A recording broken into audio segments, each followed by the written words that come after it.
Mungkin ada pertanyaan yang mau disampaikan, ada waktu sekitar 20 menit. Ya silakan Pak Andre, ada yang mau ditanyakan, silakan.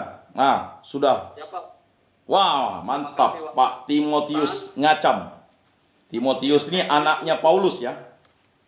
Ya, terima kasih Pak. Ya, Yang ditanyakan begini baik. Pak, berkaitan dengan kawin adat. Jadi zaman saya, zaman bapak saya dulu kan kawin adat. Ya, Orang silakan Pak. Halo? Halo? jadi saya ini, Baik. saya tidak jelas Pak. Jelas nggak Pak? Udah jelas suaranya. Baik. Lanjut Pak. Jadi zaman orang tua saya dulu kan kawin adat. Apa Ya. perkawinan mereka itu? Karena dulu kan belum ada agama, masih Ya. agnostisme. Baik. Jadi saya ini perpindahan atau bagaimana? Ini contoh yang paling tepat. Terima kasih. Baik. Ya, pertanyaannya jelas, tepat, padat, dan mudah dijawab. Ketika orang belum beriman kepada Tuhan Yesus Kristus, ada yang menyatukan perkawinan itu, yaitu perkawinan tradisi adat. Tradisi adat ini adalah perkawinan yang diadakan berdasarkan ritual atau ritus-ritus adat yang disepakati kedua belah pihak, biasanya sesuku. Kalau perkawinan adat berbeda suku itu pasti berbeda deh. Nah, perkawinan adat itu adalah sesuatu hukum sosial atau norma-norma sosial yang disepakati oleh masyarakat adat, karena perkawinan itu adalah lambang kasih antar manusia yang harus dilindungi oleh norma-norma sosial karena berhubungan dengan pembentukan keluarga. Nah, ketika dia belum beriman Kristiani atau dia belum beriman Kristen, baik dalam gereja Katolik atau gereja Kristen yang lainnya, maka perkawinannya diselenggarakan dengan perkawinan adat. Nah, begitu juga ketika dia sudah dibaptis dalam gereja, terutama dalam gereja Katolik, perkawinan adatnya itu, Pak, kalau dia sudah dibaptis, setelah dia kawin, maka sakramen baptis itu adalah sakramen perkawinan bagi kedua orang tua itu. Begitu Pak, dalam pandangan gereja Katolik Pak ya. Jadi misalnya dia kawin adat nih, dia belum Katolik, belum ya. Lalu tiba-tiba dia beriman, ikut katekumen, dia dibaptis nih, suami istri. Ketika dia dibaptis, dia bukan hanya menerima sakramen pembaptisan Pak, tapi yang diterimanya adalah beberapa sakramen. Baik sakramen pembaptisan, sakramen tobat, sakramen ekaristi, dan sakramen perkawinan Pak. Itu dia. Tetapi kalau misalnya hanya salah satu saja yang dibaptis, misalnya, ini saya jelaskan dulu Pak ya. Suaminya saja tetapi istrinya belum, maka sakramen perkawinannya belum utuh. Makanya si istri harus dibaptis. Nah, sekarang perkawinan sebelumnya, sebelum orang tua menjadi pengikut Kristus, itu adalah perkawinan yang diakui oleh dunia dan alam sekitar serta tradisi. Ya. Tetapi ketika anaknya menjadi Kristen, orang tuanya non-Kristen, sudah sepantas dan selayaknya anaknya menyelenggarakan perkawinan itu diberkati di gereja. Kalau dalam Katolik harus menerima sakramen perkawinan. Nah, bagaimana status si anak ini? Ya kan? Apakah orang tua yang kawin adat itu menurut pandangan Kristen dia berzina? Ya tidak. Karena perkawinan mereka adalah perkawinan adat. Lalu bagaimana perkawinannya bisa menjadi perkawinan gereja? Ya mereka dibaptis suami istri. Kayak kakek nenek saya kan itu sudah dibaptis dewasa Pak. Sudah punya anak. Mereka baru menjadi Katolik. Nah begitu. Sedangkan perkawinan adatnya itu adalah perkawinan yang wajib. Sama seperti bapak dan ibu saya. perkawinannya itu kan yang paling utama adalah perkawinan Tuhan. Maka kakek saya bilang, kamu pergi ke gereja, ya, masalah kawin adat, masalah kami di kampung. Jadi kakek saya itu hebat. Jadi dia tahu kalau orang Katolik itu harus kawin Tuhan katanya. Dia tidak ngerti deh kawin sakramen, kawin gereja, kawin Tuhan. Jadi kau kawin Tuhan dulu. Sekarang agak beda. Apakah karena pemahaman kurang? Harusnya itu kawin gereja dulu baru kawin adat. Tetapi ada yang memaksa kawin adat. Bukan kawin adat itu. Sebenarnya kawin kena sanksi adat. Kena hukum adat. Apa artis tahu tuh. Lalu lah dia malu. Dia bilang kawin adat. Bukan kawin kena sanksi adat. Karena dia tidak beradat. Gitu Pak. Bukan kawin adat. Kawin adat itu dia kawin Tuhan dulu. Baru dia kawin adat. Nah kawin adat itu Pak tidak boleh bunyak buus dulu. Atau sudah bunting dulu Pak. Kalau dia bunting kena sanksi adat. Apa artis itu tahu. Karena dia pemangku adat. Paham Pak? Nah makanya banyak sekarang orang itu pura-pura. Dia bilang dia kawin adat padahal dia kena sanksi adat Pak. Beda Pak. Kawin kena sanksi adat dengan kawin adat itu berbeda. Kawin adat contohnya kayak bapak saya orang Senapit, orang Bekati Sebihak, dan mama saya itu orang orang Bekati Sebihak juga. Itu 7 hari 7 malam Pak. Nyabak dia. Sekarang tidak bisa lagi, tidak bisa lagi. Nah, makanya kakek saya bilang kawin Tuhan dulu. Nah ini saya contohkan dulu yang real Pak ya. Dengan kehidupan kami. Karena generasi yang baru dibaptis bayi itu baru saya. Bapak mama saya itu sudah dibaptis juga dewasa. Tetapi sebelum kawin ya mereka sudah dibaptis. Makanya karena ketika dia sudah dibaptis dia harus kawin gereja dulu. Nah lalu bagaimana perkawinannya? Diakui enggak oleh negara? Makanya ada undang-undang yang mengakui perkawinan adat itu, pencatatan itu enggak salah tahun berapa ya? Sekitar tahun perkawinan tahun 72 atau 73, 74. Cuman masalahnya perkawinan adat ini enggak ada suratnya. Sehingga perkawinan itu harus dimigrasikan ke perkawinan sesuai dengan undang-undang tahun 74 Pak. Itu perkawinan di atas tahun 74, 73, 72, 71 tuh. Tapi perkawinan tahun 74 itu wajib diselenggarakan di hadapan ya kan lembaga agama ya. Tapi perkawinan sebelumnya itu ya harus namanya konvalidasi dalam gereja Katolik itu pengucapan janji perkawinan ulang. Nah kasus Bapak tadi bagaimana dengan orang tua saya? Apakah saya ini lahir dari anak haram atau anak halal? Karena kepercayaan Bapak dan Ibu sebelumnya adalah kepercayaan adat. Iya, kalau kata halal dan haramnya adalah ya, ketika Bapak lahir karena perkawinan orang tua sudah adat, ya berarti perkawinannya menurut adat ya halal, sah. Ya kan? Tetapi apakah sah menurut agama? Karena orang tua Bapak belum Kristen. Ya kan?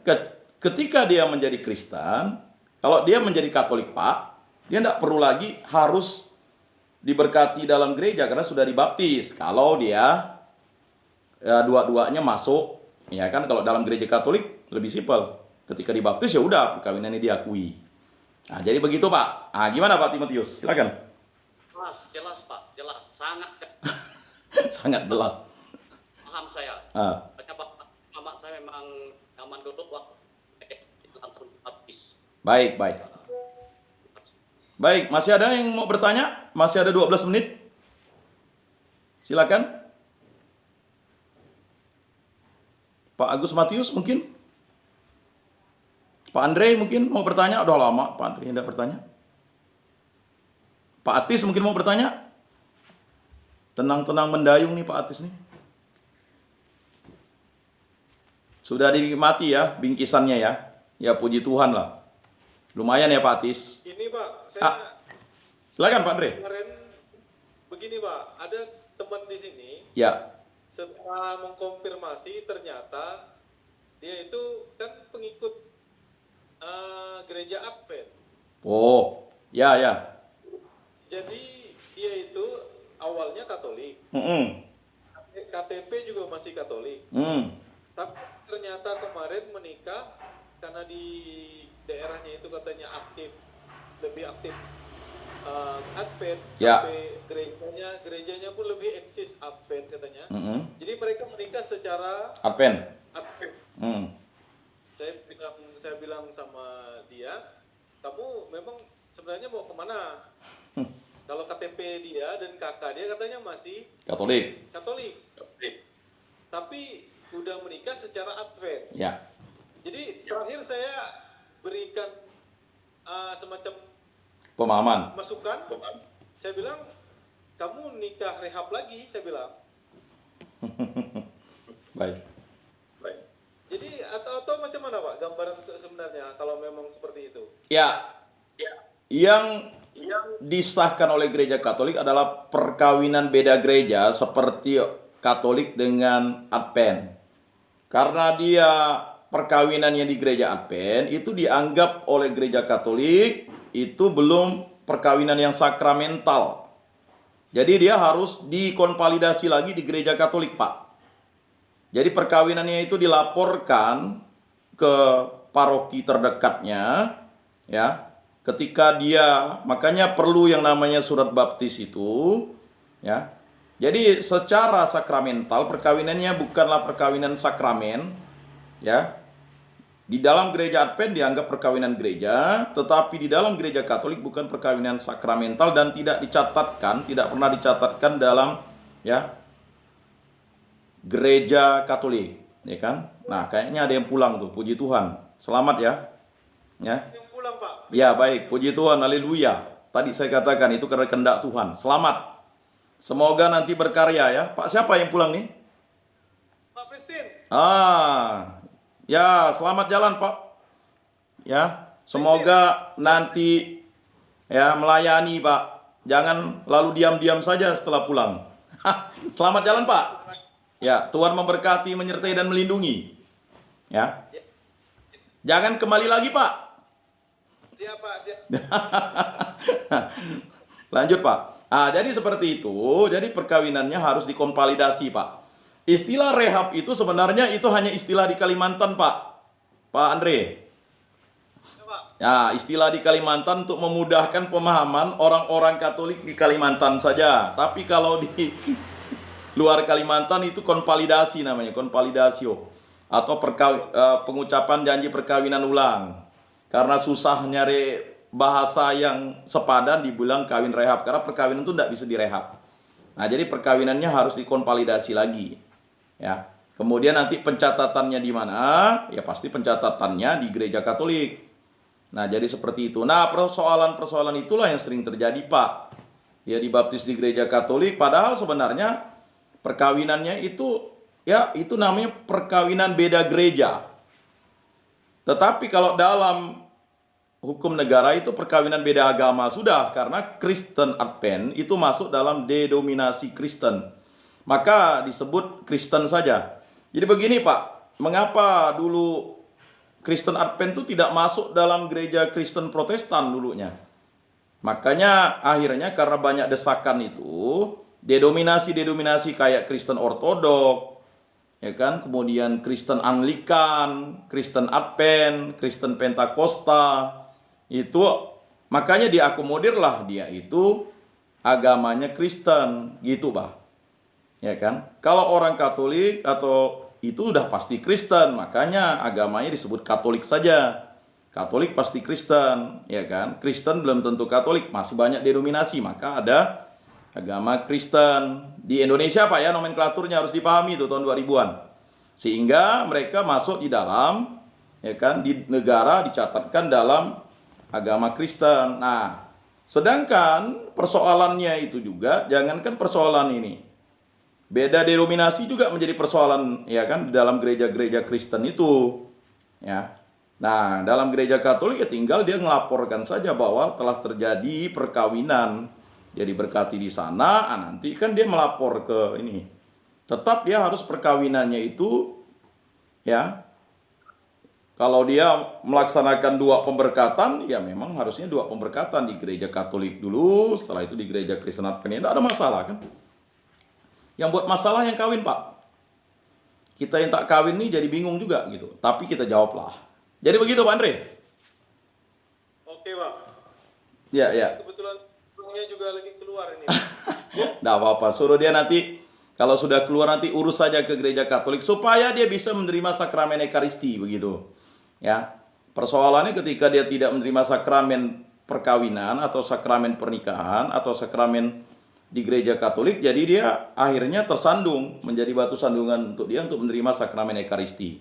Lebih baik dia jangan tersandung gitu, Pak. Ya, agak repot nantinya. Nah, silakan, masih ada yang mau bertanya lagi? Silakan, Pak. Kita jawab lah.